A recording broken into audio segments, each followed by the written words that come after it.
It was the result the Quakes needed in this game, but not the result the Quakes needed around the league. While the Quakes beat Austin 2-1 at home, a combination of Dallas beating Vancouver and Real Salt Lake drawing with St. Louis sees the Quakes miss the playoffs by one position and unfortunately reach the end of this 2025 season. It's kind of hard to get into all of it. There's obviously a lot of emotions. The results throughout the decision day were crazy. At one point, all the three matches that we depended on were going against us, and we were losing this game. And then it felt like things were switching up right at the end in our favor. We thought that we'd see, some Goonies magic, not just in this game, but just overall in this league, that would go in our favor, of course. But ultimately, we were short one St. Louis goal. I mean, if you look at the standings, that's what it'll say. Of course, it is not that simple. There's a lot of things that the Quakes have failed to do in this season.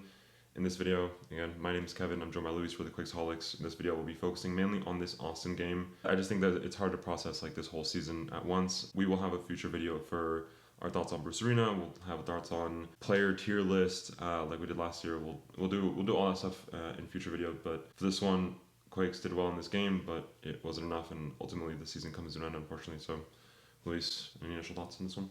Yeah, I mean, like you said, the other results around the league just didn't go our way. I think in terms of this game in isolation, it was a good game. It was nice to see the 2 goals at the end. There were still frustrating moments throughout the game, but overall it did feel good, even in the sadness at the end, to kind of have everyone, looking at their phones and still having that hope alive. And especially at the end, when if you're at the stadium and you got to stay till after the game ended and the St. Louis RSL game got put on, all the players on the field staying to see what was happening. It was bad, then it was good and hopeful, and then, yeah, kind of an anticlimactic ending, of course, not the one we wanted. Yeah, I think if you take away the results that happen like around the league and just like the context of decision day, this game alone would have been like one of the most memorable, one of the best games of the season. Like you think about, trailing 1-0 at the half and then making some substitutions that make the game actually click. We saw Jack Scan come on. I feel like he's played less than 3-5 games all season, and like as a substitute, and to have his almost instant impact on the match to score that goal. And then we see Niko, who is someone that of course is developing. It's like one of Quakes fans in general really love Niko, even aside from just like whether he's good enough to be a starter or not. I think everyone appreciates Niko just because he's a homegrown kid from the academy. And to see him come back from the World Cup, that I know, Luis, you've been watching a lot more closely than I have, if we're being honest. And we saw the highlights of him getting that free kick goal, and when you see him step up at that free kick, what was it, late 70th minute of the game, he's standing next to Espinosa, and almost even before they were going to take the kick, I think I was already saying Niko's going to take this, it's a no-brainer. And then to see him actually take that, to see him get his first professional goal, what better story than to be trailing to win, and it being, through the subs, through the kids, the academy kids. But yeah, when you put in the context of the playoff implications, it just kind of sours the whole experience. Right. But yeah, in terms of this game, there were a lot of notable changes. I mean, the first one, of course, when we saw the players go on the field, we were like, where is Daniel? And Earl Edwards Jr. was back in goal. I feel like he hasn't been a starter since the Galaxy game sometime in May, the away one that we won 1-0. I feel like Edwards hasn't gotten that many minutes in the second half of the season. Yeah, it's been a long time. And for what it's worth, I know that people have their problems with Earl Edwards Jr., but I think that in this game he performed pretty well. I mean, they did concede the goal, the Quakes did concede the goal, but I mean, it was off a deflection. He threw his body to the left like he should have, and then the ball just ends up going, I think it was down the middle, and that's not really his fault. But outside of that, there was that first shaky moment in the first 2 minutes, but honestly, I think that this was a good performance from Earl Edwards Jr. And then he had, 2, I think, saves that were pretty critical in the second half. So I give him the thumbs up. But then further from there, I think the biggest thing is that we finally switched back to a 4-man back line, and we didn't lose. We've seen this a couple times in this season. This time we're just playing with Romney and Muni as the 2 center backs, and then Jamar Ricketts and Benji Kanovich as the fullbacks, which, I mean, those aren't our go-to fullbacks by any means. Juan Jones has been injured. Vitor Costa stayed on the bench. But then maybe we saw some more regularity when it came to the actual attack, the midfield. Bo LaRue gets his first start in, I feel like, a couple of games now. There's been a lot of midfield shakeups. It feels like every game there's a different duo, but in this one it was LaRue and Vieira. I thought they played well. Espinosa on the right wing, Buda on the left wing. I mean, it was a little bit fluid in terms of like how it actually played throughout the game, but yeah, the attackers Buda, Chicho, Martinez, Espinosa. Defense was definitely the change, and they didn't have to play too much defense in this game, but in the moments that they had, I would say overall they did have an approvable performance. Yeah, I was pretty surprised at the way Austin approached the game. I feel like they were very laid back. One thing that I noted about the Open Cup game we had against them was it felt very physical. It felt like a very intense game. And this game did not feel that way at all. Austin, for whatever reason, were just okay with sitting back and absorbing pressure for basically the entire game. And yeah, I was a little bit surprised for that. I also think them, obviously from that Open Cup game, Vasquez has been out. They didn't have like a clear number 9. I thought O'Brien he just like was like a head shorter than Muni and Romney, and they just couldn't find an outlet with him. I feel like overall, this was the most cohesive I've seen the Earthquakes attack in maybe the entire season, honestly, in terms of just like the control that we had of the game, which is why that Austin goal felt so like Unfair. yeah, it felt very harsh, and especially considering the fact that it was a deflection, it was just really unlucky. Like just one transition moment, like maybe it was like a quick combination play from Austin in the midfield, and yeah, it just happens to hit Jamar Ricketts in the back, and like you said earlier, there's nothing Edwards could do about it. Other than that, we controlled basically the vast majority of the game. And I thought it looked good. I thought seeing LaRue again as starter was great. I think he played really well. He combined well with Jamar Ricketts, with Aseni Buddha as well. It should not have taken as long as it did for us to score a goal.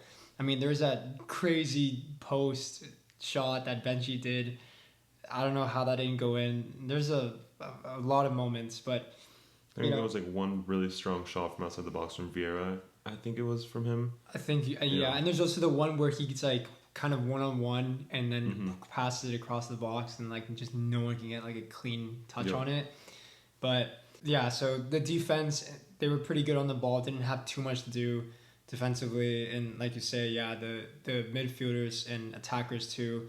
Obviously Joseph got the goal. I think Arango was also really good this game. I feel like he was up for it. I feel like everyone was up for it. Yeah. We've seen a lot of marketing about like giving it our all this week, and after coming back from a few poor results, the Vancouver one, maybe the one at St. Louis, it can, I think, make it a little bit difficult to kind of like, it's kind of one of those things where it's like you don't know if it's just like something that you just kind of feel they have to say, but I really do think I was convinced that they did give it their all this game.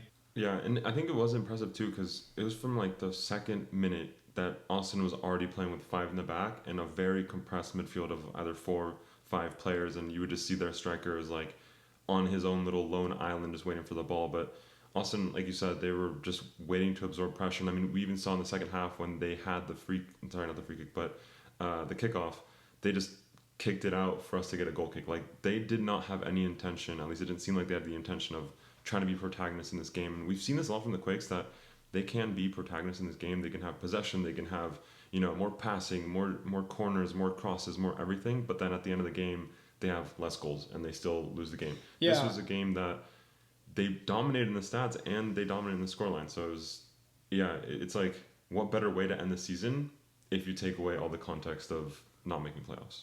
Yeah, I will say there were a few, I guess, details that were problems that we've seen kind of throughout the season highlighted. Obviously, the goal that did go against our way was a transitional moment. Being clinical, like we said, there's a lot of those chances, but I feel like we've seen it a lot, right? Where it's like clear-cut chance that it just won't go in.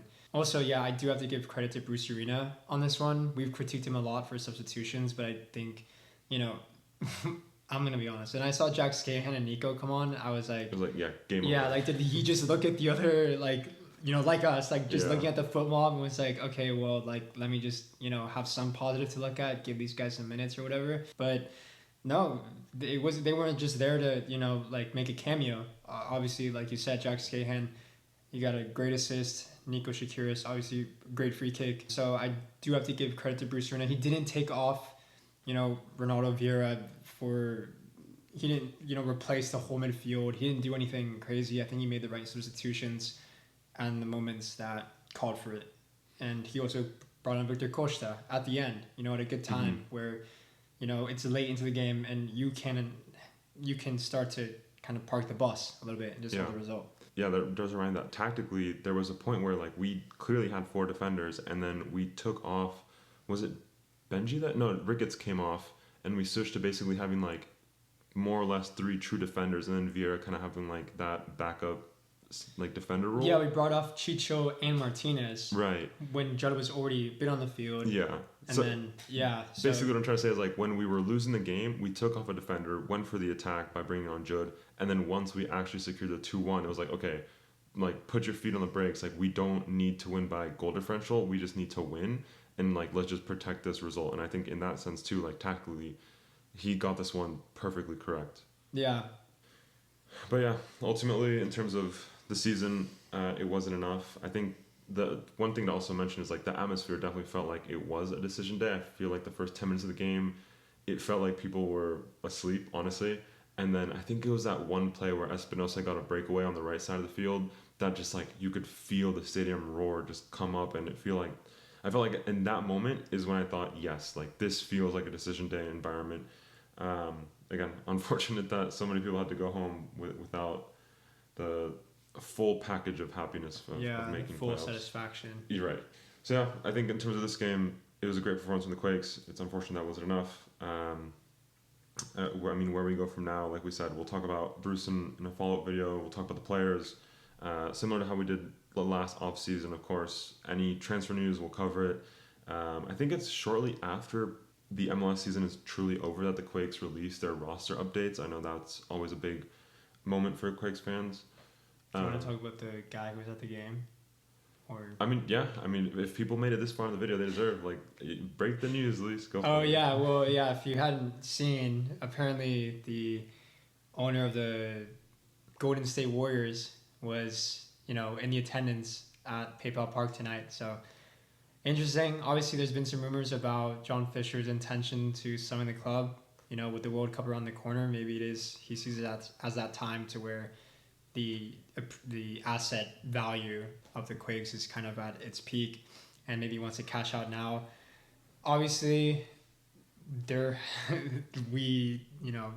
been critiques for decade plus of John Fisher. So interesting stuff. I mean, I don't think it's the first time that there's been like talks or rumors about a sale of the club, but I think it's definitely not just a coincidence that he was at the stadium tonight. I think there probably is some real interest there. If anything will actually happen, of course, remains to be seen. But yeah, I think it's another kind of interesting point to talk about, kind of looking into the future. Yeah. So yeah, if that wasn't a selling point enough, I don't know what will be. We'll be covering anything related to the Quakes as we have been this past year. Thank you, Luis, for being on all these videos. We covered every single game except for one, and that was on purpose. I think we'll do like a kind of retroactive on that game. Maybe people will be able to guess which one it was, against a team that wears pink, I believe. I remember. You remember now? Yeah. So yeah, that'll also be its own thing to capture that moment in time. To all the people that have watched, listened throughout this season and last, thank you so much. It's unfortunate this is the last game that we'll be covering this year, but I mean, we won't stop. If there's anything we've learned from the Quakes, and being Quakes fans, is never say die, never give up until the end, all that kind of stuff. And hopefully next year is more fruitful in terms of on-field performances. Right. So yeah, if you made it this far, thanks again for listening. Catch you next time. Thank you.